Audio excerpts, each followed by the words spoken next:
Hi guys, my name is Mahima. Hope you all are fine. Today I will discuss about the opportunity for international students in Canada.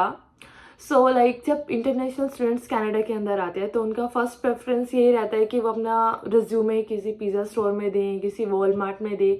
मतलब घूम फिर के उनका preference यही है कि बस हमारी एक स्टार्टिंग हो जाए, हम जॉब पे लग जाएं, अपना मतलब खर्चा चला सके, ये उनका फर्स्ट प्रेफरेंस रहता है। तो उसी रिगार्डिंग मैं बात करने वाली हूँ आज। तो यहाँ पर एक ईसी करके कोर्स होता है जिसका मतलब होता है अर्ली चाइल्डहुड एजुकेशन, जिसके थ्रू आप प्री स्कूल में भी एक प्री स्कूल टीचर की जॉब पे अप्लाई कर सकते हैं। तो इन ईसी स्कूल्स में क्या होता है, एक सप्लाई टीचर की पोस्ट होती है। तो सप्लाई टीचर का मतलब क्या है कि जो वहाँ पर पहले से ही जो परमानेंट टीचर्स होते हैं, जब या तो वहाँ से छोड़ कर जाते हैं या फिर वो कुछ एब्सेंट होते हैं, या मतलब जब अगर मैं एक शॉर्टकट में बताऊं, जब उनकी एब्सेंस उस स्कूल में होती है तो उनके प्लेस पे वो नए टीचर्स को हायर करते हैं। तो वो कुछ ऐसे टीचर्स को भी हायर करते हैं जिनके पास ईसीई की डिग्री नहीं होती, तो उन्हें सप्लाई टीचर कहा जाता है। तो वो यहाँ पर क्या करते हैं, इंटरनेशनल स्टूडेंट्स को भी हायर करते हैं। तो मैं ये रेकमेंड करूँगी कि अपना रिज्यूमे किसी पिज़्ज़ा स्टोर में देने के बजाय अगर आप फर्स्ट प्रेफरेंस अपने आप को किसी प्री स्कूल में as a pre school teacher, as a supply teacher देते हो तो वो ज़्यादा आपके लिए बेनिफिशियल होगा। क्योंकि ये जो जॉब है एज अ सप्लाई टीचर, वो बहुत ज़्यादा स्मूथ होती है एज़ कम्पेयर टू किसी स्टोर में लगने के, किसी पिज़्ज़ा स्टोर में लगने के, किसी सबवे में लगने के। बिकॉज वहाँ पे आपको सबवे या किसी स्टोर में आपको क्या करना होगा कि आपको 24 आवर्स वहाँ पे खड़ा होना होगा, ठीक है। तो वो बहुत ज़्यादा हैक्टिक हो जाता है आपके लिए। पर अगर मैं इन एज अ सप्लाई टीचर बात करूँ तो वो जो जॉब है बहुत ज़्यादा स्मूथ है। आपको कुछ नहीं करना, आपको बच्चों के अराउंड रहना होता है, बच्चों को पैम्पर करना होता है, उनका एक प्रॉपर स्केजुअल होता है जिसके अकॉर्डिंग आपको चलना होता है। मॉर्निंग में क्या है कि मॉर्निंग स्नैक्स होते हैं, देन उनका खेलने का टाइम होता है, उसके बाद उनका लंच टाइम आ जाता है, देन उनका नैप टाइम होता है, उसके बाद उनका प्ले ग्राउंड का टाइम होता है। इसमें ये जो जॉब है ये बिल्कुल मैं अपनी लैंग्वेज में कह सकती हूँ तो ये बहुत आरामदायक जॉब है, ठीक है। आपको ये नहीं है कि आप थक जाओगे, ये बहुत ज़्यादा हैक्टिक हो जाएगी। ये बहुत ज़्यादा स्मूथ जॉब है और इसके अंदर जो सैलरी रेट होता है वो भी बहुत अच्छा होता है। जो सप्लाई टीचर को ये पे करते हैं, मेरी जो फ्रेंड है वो एज अ सप्लाई टीचर काम कर रही है, तो वो उसको कैसे पे कर रहे हैं कि जो यहाँ पे मिनिमम वेज चल रहा है वो, और प्लस $2 यहाँ पे गवर्नमेंट की तरफ से मिलते हैं पर आवर के। तो और इसके अलावा आपको वैकेशन की भी यहाँ पे मतलब कि जो वैकेशन पे होती है वो भी आपको मिलती है। अगर आप वैकेशन अपनी छुट्टी नहीं लेते तो उसकी भी पे आपको यहाँ पे मिलती है। तो ये सप्लाई के अंदर ये बहुत अच्छा पे करते हैं।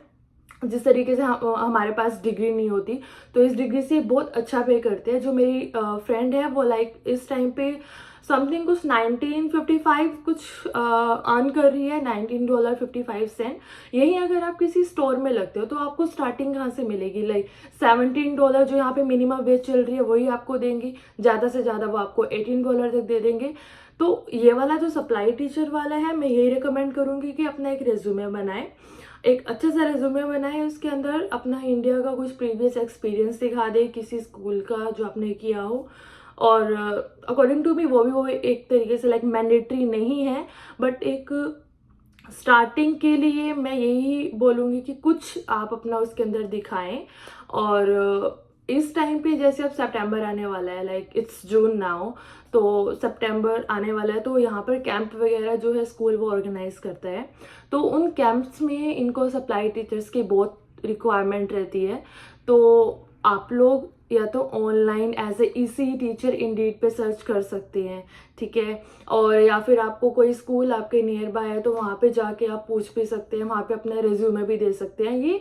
ये आपको कॉल कर लेते हैं, लाइक जैसे टीम हॉटल्स वगैरह में होते हैं, अगर आप अपना रिज्यूमे दे के आते हैं तो मोस्टली ये चांसेस होते हैं कि वो आपका रिज्यूमे या तो फाड़ देंगे या मैनेजर तक नहीं जाने देंगे। बट यहाँ पर ऐसा कुछ नहीं होता। आप स्कूल में जाएंगे, आप डायरेक्ट हेड से मिलते हैं, वो आपका रिज्यूमे चेक करता है, आपका थोड़ा बहुत इंटरव्यू लेता है। इंटरव्यू में कुछ नहीं, बिल्कुल नॉर्मल इंटरव्यू होता है कि भी आप क्यों इस जॉब को लेना चाह रहे हैं और आपका प्रीवियस एक्सपीरियंस क्या है, आपकी डिग्री क्या है, आपने क्या किया हुआ है। अगर आपके पास कोई डिग्री नहीं है, आपके पास कोई ईसीई की डिग्री नहीं है, बट फिर भी वो आपको वहाँ पर as a supply teacher prefer करेंगे। The other factor is like अगर आपके पास प्रायर एक्सपीरियंस है, लाइक प्रायर डिग्री है बीएड की इंडिया के अंदर या किसी भी कंट्री के अंदर, लाइक मुझे इंडिया का पता है बेसिकली बिकॉज लाइक मैं इंडिया से हूँ। अगर आपके पास इंडिया के अंदर बीएड की डिग्री है, फाइन, तो वो यहाँ पर ऐसा ईसीई काम करती है। तो आप बीएड की डिग्री लेकर भी यहाँ पर एज ए ईसीई अप्लाई कर सकते हैं। वो आपको लाइक नो डाउट वो आपको हायर कर लेंगे। और अभी इस टाइम पे हायरिंग बहुत ज़्यादा चल रही है, तो मैं यही रेकमेंड करूँगी कि आप किसी स्टोर में धक्के खाने के बजाय अगर आप किसी स्कूल के अंदर अप्लाई करने का ट्राई करें एज अ सप्लाई टीचर, तो आई एम श्योर वो आपको ले लेंगे।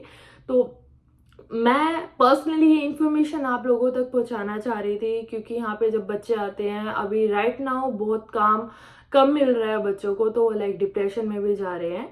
तो वो डिप्रेशन में ना जाए, इधर उधर जॉब का सर्च करते हैं, that's fine, that's totally fine. But आपको एक बार स्कूल के अंदर भी अप्लाई करना चाहिए, क्योंकि जो मेरी फ्रेंड है जो right now as a supply teacher काम कर रही है, तो उसे भी ये चीज़ नहीं पता था कि भाई वो सप्लाई टीचर के तौर पर भी काम कर सकती है। बट जो हमारा स्कूल है जहाँ पर मैं काम कर रही हूँ गल्फ में, तो वहाँ पे राइट नाउ बहुत हायरिंग हो रही है एज अ सप्लाई टीचर्स की। इवन ईसी से ज्यादा सप्लाई टीचर्स को हायर कर रहे हैं, बिकॉज आगे सितंबर आ रहा है, आगे लाइक वेकेशंस भी होंगी, समर वेकेशंस होंगी, तो उनको एज अ सप्लाई टीचर बहुत ज्यादा नीड होगी। तो मैं आप लोगों को यही रेकमेंड करूंगी, मैं बार बार यही बोलूंगी कि एक बार एज अ सप्लाई टीचर किसी स्कूल्स में अप्लाई करने का ट्राई करें। आई एम श्योर वो आपको हायर जरूर करेंगे, और इस टाइम पे हायरिंग बहुत ज़्यादा चल रही है। Thank you. अगर आप लोगों को ये इन्फॉर्मेशन अच्छे लगे तो प्लीज़ मेरे को कमेंट में बताना। अगर आपको आपकी कोई क्वेरी है तो वो भी मेरे को कमेंट में बताना। अगर मेरे से कुछ छूट गया हो तो वो भी मेरे को कमेंट में बताना। ओके बाय, थैंक यू, अपना ध्यान रखना, टाटा।